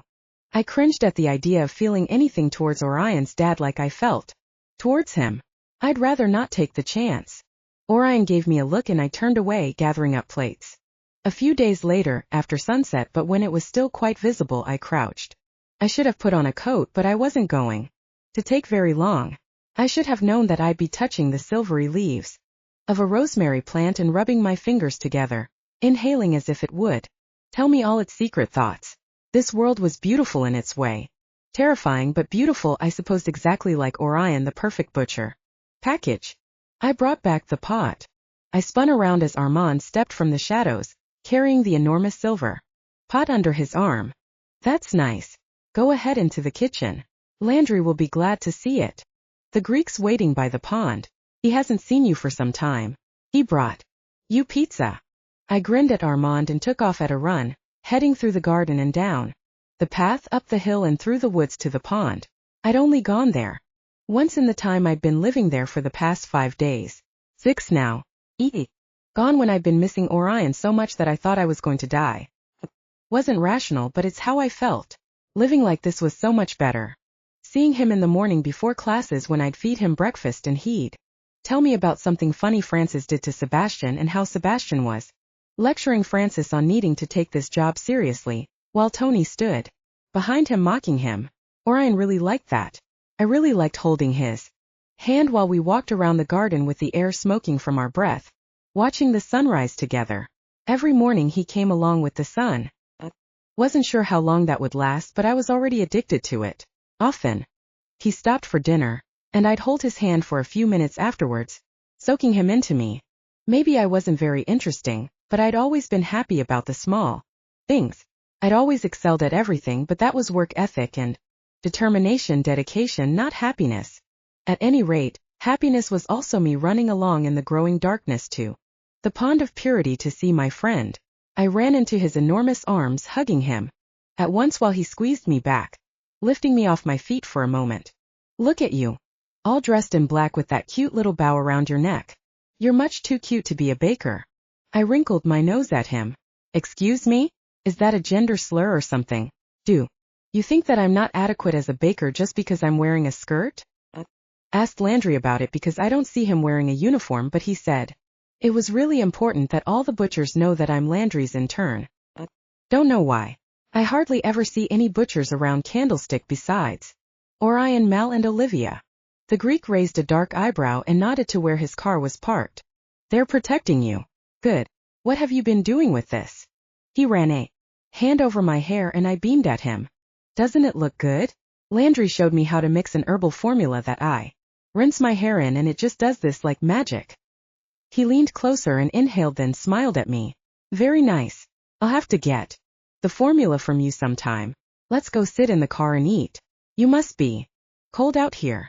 I nodded and climbed into the tiny hatchback that didn't look like it would fit one Greek, much less me, and a pile of pizza boxes, but the Greek had skills, or that hatchback was magic. I sat and nibbled on a slice of pizza and smiled at his swarthy face widely. It's really good to see you. He cleared his throat and rubbed my head. You too. I worried they might have abducted you. Abducted me? He nodded soberly. I heard what you did for those boys. Everyone's heard about it. It's all over Border Town. Not all the werewolves are happy with their lot in life. A lot of them would go back if it was an option. Some might get desperate and try something. I suddenly found it difficult to swallow pizza. I cleared my throat. Are you trying to scare me because it's working? The enormous man smiled ruefully. Oh, sorry V. Didn't mean to upset you. It's just that I thought I should check it out, see if you're doing okay here. And if you are, maybe suggest that you stay out of Border Town for a while. Border Town as in your shop? You don't want me to come into your shop anymore. He put a hand on my knee. No, of course not. It's just that Border Town is where my shop happens to be, and you shouldn't go there. I'll come here to see you. That's what Armand's been doing, hanging around with the butchers like They were his new glee club or whatever. He glanced through the trees where you could see flickers of light from the house. House was the wrong word. The manor. The Greek clearly wasn't comfortable being anywhere near butchers. Why don't you like butchers, Greek? His enormous eyes widened. It's not that I dislike butchers, it's just good to have a healthy respect for any of the predators that roam the night. Butchers are like the top of the food chain, so it's good to watch your step. Top of the food chain? Seriously? You make them sound like animals. He laughed and took 2 pieces of anchovy pizza, cramming them into his enormous mouth at the same time. I had a different kind of fascination watching the Greek eat than I did for Orion. We're all animals, Vi. Take you for instance. A baker's about the only thing that a butcher really watches his step around, and there you are as pretty as a picture wrapped up in a big bow. I'll have to get you one of those squeezy balls they use to build forearms. You need more meat on you. Meat on me? So something can eat me. So you look a little less like a girl. But I am a girl. He sighed and scratched his head, then finished off the rest of the pizza in the box in one gulp. He only took a second to chew, but the chewing seemed like an afterthought. Violetta, do you know how to say no to a butcher? I blinked at him. No what? No, you don't want his filthy hands on you, that's what, he said matter-of-factly. I swallowed. This wasn't the kind of conversation I really wanted to have with anyone, much less my hairdresser friend. I guess so. It hasn't come up. No. One touches me unless they're supposed to, and even then. So you don't know how. He frowned as though thinking. Do you think knifing a butcher would encourage him? I blinked at him. I don't think so. Maybe biting him would work better. Definitely some basic defense shots with your rolling pin, groin, throat, armpit, that sort of thing. I laughed. Butchers protect me. They protect everyone. I'll save my groin. Chop for the werewolves. I mean, that does work on werewolves, doesn't it? He shrugged. I don't know. I don't spend a lot of time with werewolves. Armand. I glanced out into the darkness where Armand was standing, staring into the pond of purity. Maybe he was too close and would tumble in and almost die of hypothermia. Why does he spend time with them? He's kind of the unofficial link between butchers and the wolves. He likes werewolves better than butchers, I think. I personally think it's a toss-up. Your man is so delicious. I'm tempted to take a bite out of him myself. I stared at him and he blinked like he wasn't sure what he was saying, then put another 5 pieces of pizza in his mouth. That's not very funny. Someone did bite him. I had to put him back together, and that was revolting. I almost threw up all over him. I'm not very good at the gory stuff, the chopping and skinning. I haven't even killed anything yet, like a chicken. He nodded thoughtfully. Oh, Vi, you have so much ahead of you. I wonder how you'll take it. Take what? The first butcher who turns on you, of course. Why would a butcher? Armand rapped on the window. Orion will be looking for you.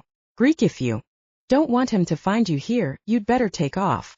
I turned to the Greek, who smiled sheepishly. Greek, why are you avoiding Orion? Top of the food chain, he murmured, reaching past me to open my door. Remember, stay out of Border Town, and if you want me, call me and I'll come see you. Armand, give her my number. I stumbled out of his car and waved before closing the door. He didn't wait for it to be entirely shut before he drove out of there like his taillights were on fire. I turned to Armand, who stood in the dark, studying me. Why did you take the soup pot? Did you wash it? He smiled slightly and leaned close to whisper. I used it to change my oil. Wiped it out real good afterwards. Landry won't mind. I pushed him back, but he didn't budge. What kind of car would that pot fit under? You're just being annoying. Why am I not surprised? He grinned widely, teeth glittering in the dim light. We're BFFs, you and me. You know me deep in my anguished soul. How's the baking going? You manage to suck the life out of any other butchers besides Orion. I frowned and crossed my arms. None of your business. If you're ever tired of baking for Orion, you can come and bake for my lot. Your lot. He nodded towards the Greek's dimming headlights. The Greek and I. He's been worried about you. It's touching to see his concern, also disturbing. He shouldn't get close to a pretty little crumpet like yourself. Did you know that I made my first crumpets this week? Turns out that they're really boring. Just like talking to you. Good night, Armand. I turned to stalk back to Candlewick Manor, but he fell in beside me. What are you doing, Armand? thinking incredibly inappropriate thoughts. Would you like to hear them? Do you know a lot of werewolves? He hesitated before he gave me a slight nod. I know a few. Would you like to meet them? I shivered. No thanks. I've met enough werewolves in my entire life, thanks. You mean the cubs from the school? Those hardly count. I glared at him. Their teeth were real. Very real and so close that I could count them. Repeatedly. Why aren't you afraid of them? Why aren't I afraid of them? Good question. I should be, but maybe being a butcher turned off the fear and it hasn't come back yet. It's good that you're more sensible than I am. Yes, you should remain safely in the butcher's arms. So he can protect you from every frightening thing, at least the frightening things that aren't him. I scowled at him. Thanks. The Greek already gave me an extremely embarrassing lecture about how to take out a butcher. He raised an eyebrow. Really? Interesting. I didn't know that the Greek knew anything actually useful. I rolled my eyes but almost laughed. He's a fount of wisdom. I was actually thinking that I'd go see him this weekend. Do you think that border town is dangerous for me? He studied me soberly. That depends on whether my telling you it's dangerous is more or less likely to send you running in that direction. I blinked. Neither. I just want to know if you agree with him. He scrutinized me for a minute before he shrugged. During the day you should be fine. If you take me with you, or a butcher, or a baker, on your own, probably less safe, but it's your safety to throw away for no particular reason. I walked faster towards the house. What kind of an answer is that? It was an offer. If you want to visit the Greek, I'll take you. You're welcome. How did I get so generous? It must have happened when I wasn't looking. I snorted. So generous. He stopped walking once we reached the well-lit path that meandered through the garden and past the pool. I glanced back at him once but I couldn't see him where he ducked into the shadows. Thanks, Armand. Your bark is worse than your bite. You only think that because I've never bitten you. Good night, Vanilla. He laughed and I shivered, but it was because of the wind, not because of him. Really. Armand was weird, but he didn't creep me out. He should have, because he was seriously mental. They probably kicked him out of the butcher's because he was a little bit unbalanced. Not like Orion, who was perfect in absolutely every way. I broke into a run as I neared the kitchen door. Orion waited beyond it. Flung open the door, but instead of Orion seated at the table, it was my now enormous brother, sulking like someone had trashed his bike or something. What is it? I asked, going to the fridge for some pie. There should be some leftover. There was. He shrugged and ran his hands over the table. Being a butcher isn't easy. He sounded so surprised. I walked over with the pie, 2 plates and forks with vanilla ice cream. Tell me about it. He took that for a literal invitation. Landry wasn't in the kitchen, which was strange, and Sebastian opened up immediately. There's so much pressure. There's school, which you have to pay attention to, because you have to be a good example for the younger kids, and there's training before classes and after classes, and then hunting, which is incredible but also difficult because I'm trying to work with these guys and half of them look at me like I'm a traitor, the other half like I'm some show off who's trying to kiss up to Orion, but I'm not. You know me, Vi. Orion's just the butcher. I have to follow his directions perfectly and have ideas that help him with his work. That's my job as a butcher's boy. When he was gone tracking the werewolf and I had to work with Francis and the CM, it was different. The CM led the teams every night, and while it was kind of cool seeing the old man in action, Orion comes and everything comes to life. The world makes sense and I finally have my place, my family. I've come home. But it's so hard. I patted his shoulder and slid his plate over. He took an enormous bite and shook his head. This is good, Vi. Did you make this? Landry. He's better than me. How are things with Olivia? He frowned at the ice cream. This was the real trouble. It's great. She's amazing. She's like Orion, only a woman. Sounds perfect. He stared at me and there was desperation in his eyes. She wants me to be romantic. I laughed out loud, then slapped my hand over my mouth. Sorry, right? Romantic. I'm sure that's no problem for you, lady killer, you. He rolled his eyes. See, the thing is, he said, leaning close like someone else was in the kitchen who could hear. She thought I was you, or you were me. He shook his head. Anyway, she's kind of insecure about what we have. because she thinks it may be based on what the two of you have. What the two of us have. He shrugged. You know, I heard the story how you wooed her for Orion, only she fell for you instead, only she thought you were me?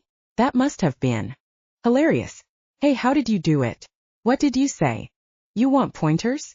I took a bite of ice cream, swirling the spoon over my tongue, which somehow reminded me of Orion.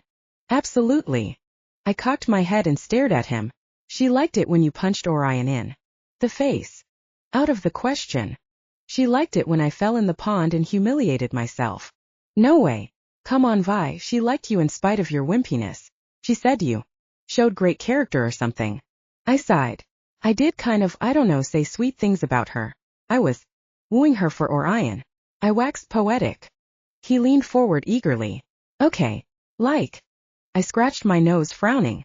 Was I really going to do this? I guess I told her how she was a beautiful woman beneath the angry, aggressive, terrifying person, and how her soul was delicate and glorious like an evening star, perched on a bed of clouds or that kind of thing. He stared at me blankly. That makes no sense. I sighed and pushed him over. You try. I'm Olivia and you're you. Woo me. He scratched the back of his neck and exhaled before straightening up.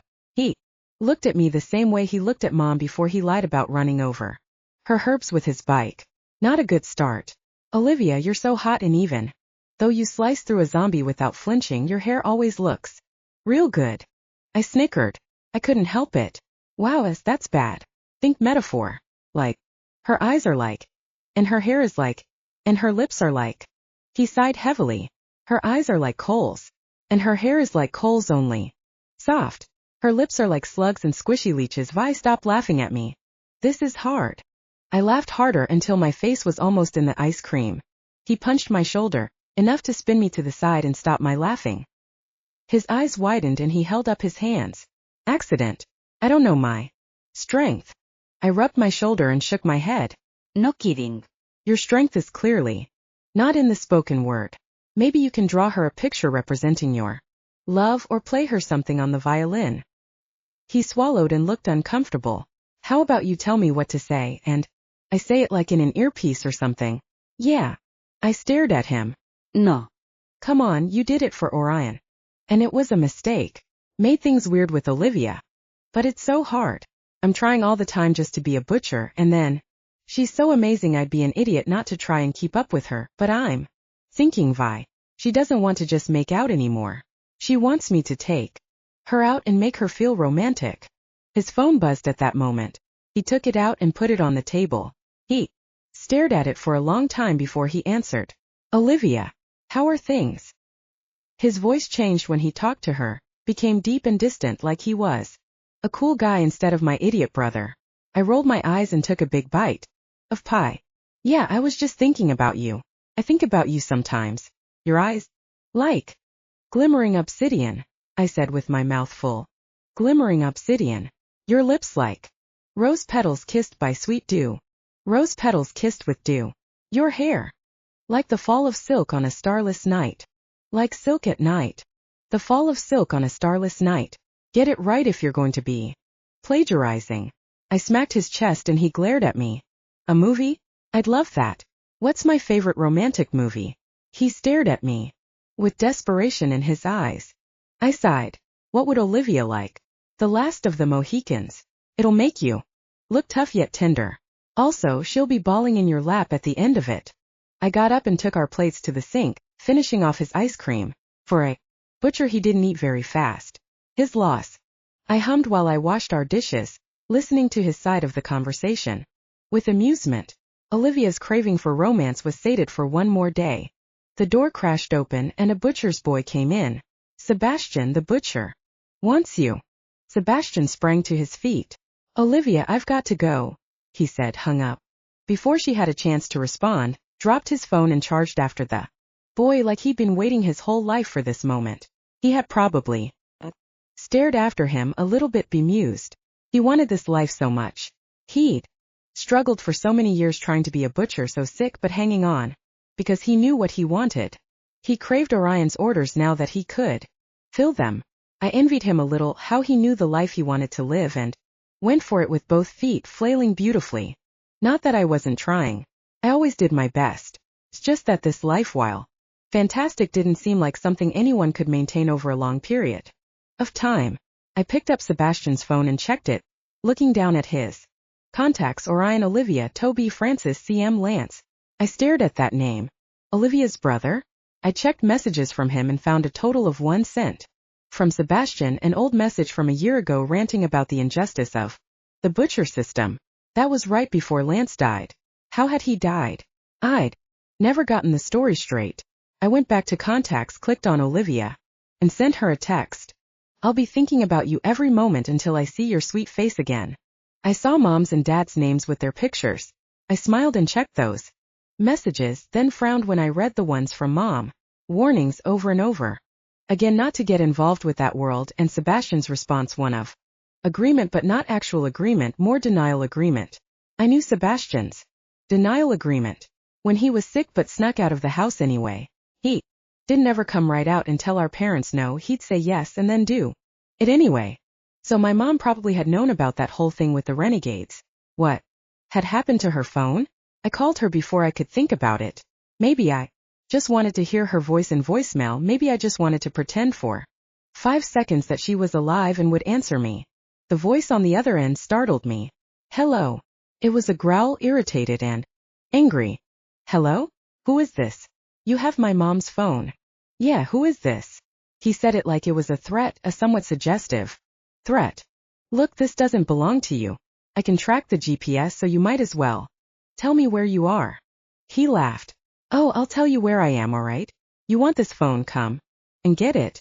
Here's the address. 1240 Folsom Road. I'll be anticipating you. I swallowed and hung up, because if there was anything worse than remembering my mom was dead, it was knowing that someone else had her phone. I checked the address, and it was probably in a dangerous place in Border Town. I called Orion and he answered.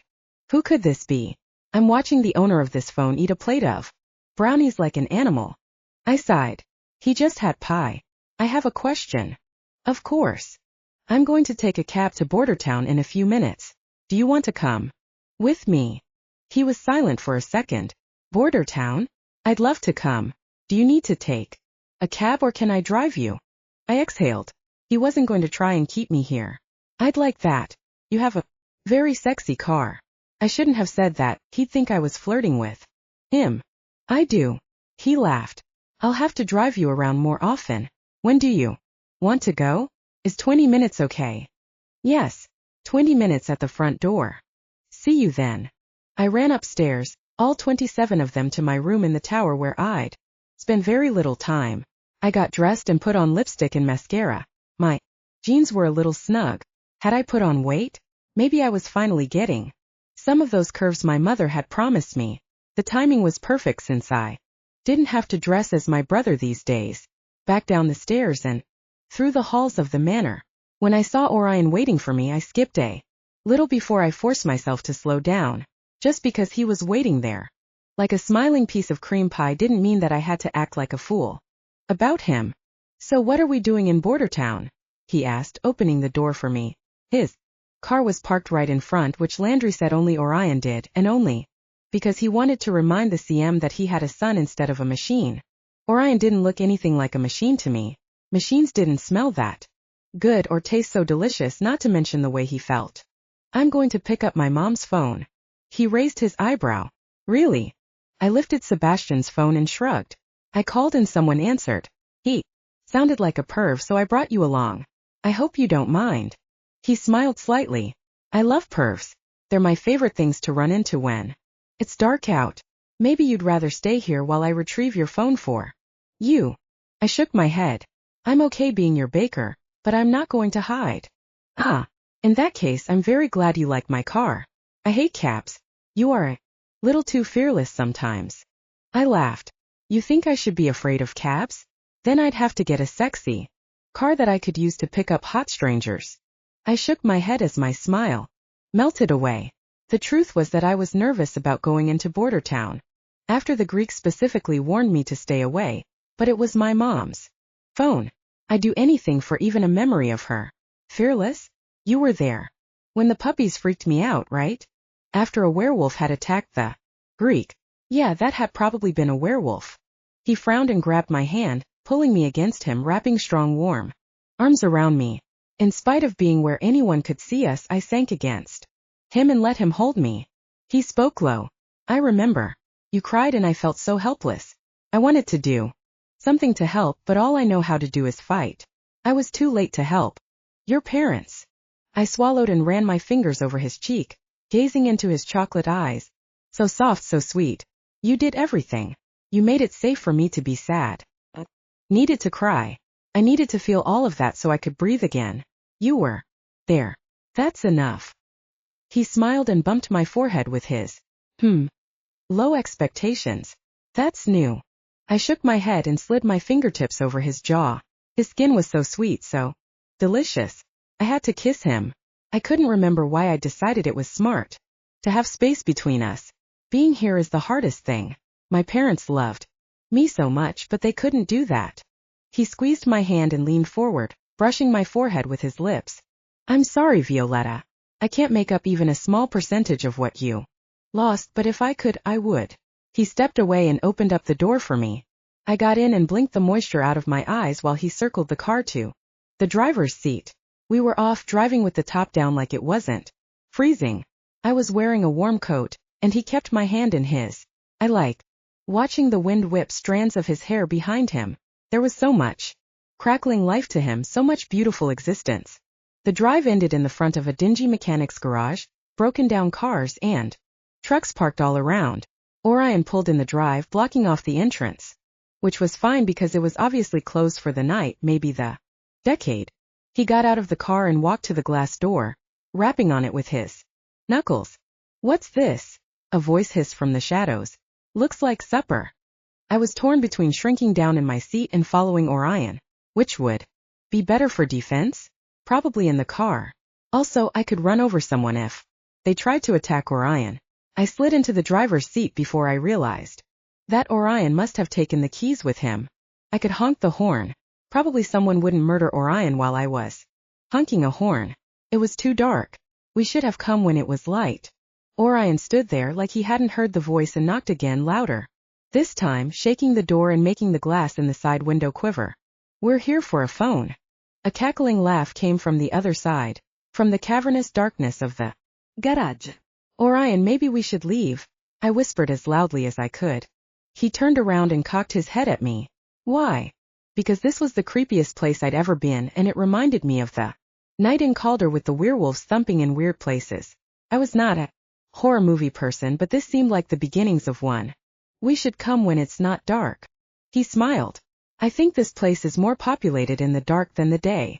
Just then the light came on inside, and I saw a familiar shape walk across the room behind the window, talking on a phone.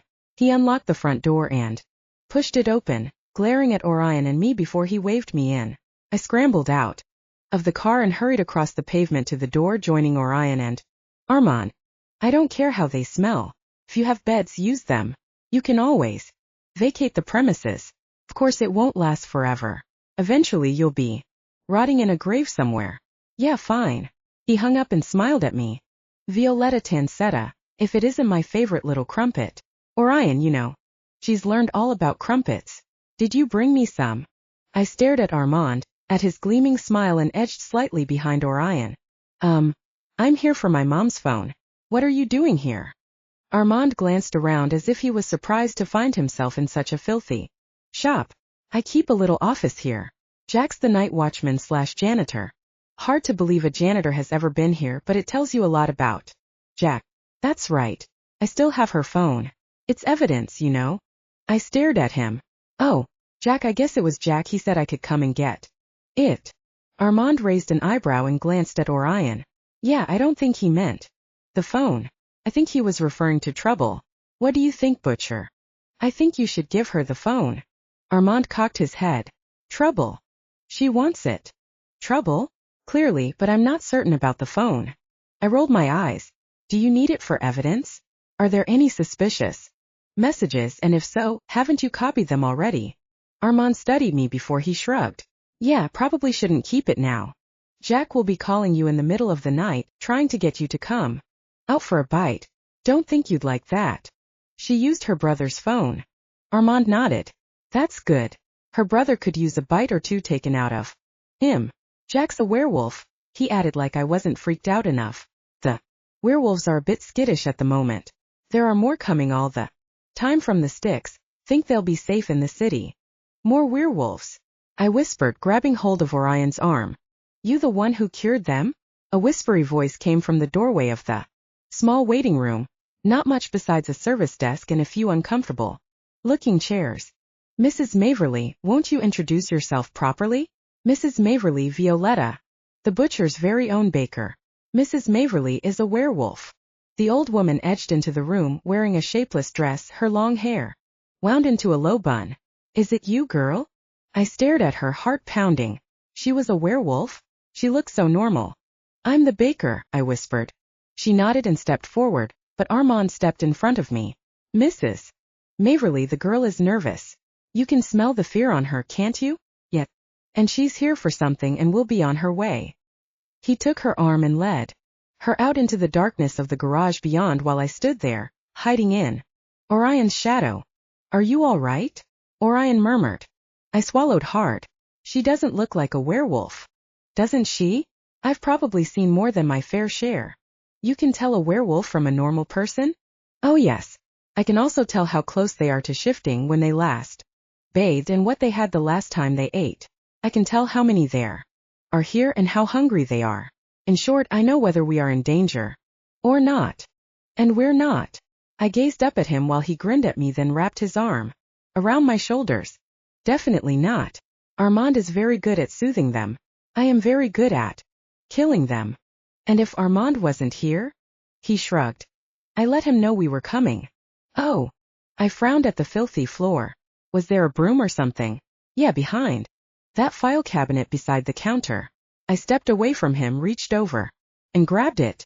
Orion watched me while I swept. I'm less nervous if my hands are occupied, I explained. He smiled at me and walked around, finding a rag and a spray bottle of cleaner beneath the desk. Makes sense. He washed the windows while I swept, and when Armand returned, Orion was washing the door while I was scraping grime off the windowsill. Armand stood there staring at us for a minute before he cleared his throat. Excuse me. I hope I'm not interrupting something, a rare butcher baker courting ritual never before witnessed. I put down the rag and walked over to him. I felt a little bit better, more in control. Do you have it? He handed it over, dropping it lightly into my palm without touching me. He rarely touched me. Orion, could I speak to you privately for a moment? Violetta, would you like to wait here or in the car, or would you rather I came back after I squeezed the phone. I wanted to look at it now. I'll wait in the car. Is there any way to put the roof up? A flimsy car roof won't keep out a werewolf, Armand said with a gleaming smile.